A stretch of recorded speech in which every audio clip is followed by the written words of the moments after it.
Nasa kalahating milyong mga taga-gobyerno ang pumapasok araw-araw sa kanilang trabaho sa Metro Manila. Karaniwang mula alas 8 ng umaga hanggang alas 5 ng hapon ang pasok ng mga nagtatrabaho sa gobyerno. Ang kanilang biyahe papasok at pauwi pasok sa tinukoy ng MMDA na rush hour o may pinakamaraming tao sa mga pangunahing kalsada sa Metro Manila na alas 7 hanggang alas 8 ng umaga at alas 5 hanggang alas 6 sa hapon.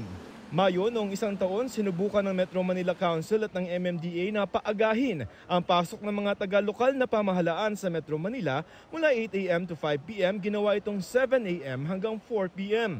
Ang nakita nila na bawasan ng 10% ang oras na ginugol sa biyahe at bumilis ang biyahe ng 20% sa mga kaling malapit at nasa paligid ng mga LGU. Bagaman, kaunti lamang ang pinagbago ng biyahe sa mga pangunahing kalsada sa Metro Manila. Pero para sa mga LGU na nagpatupad ito, pabor sila na mapanatili ito.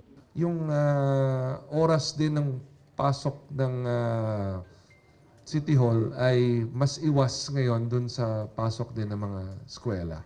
Karamihan ng transactions talaga sa City Hall, umaga. Sanay na ang mga empleyado na pumasok ng 7 to 4.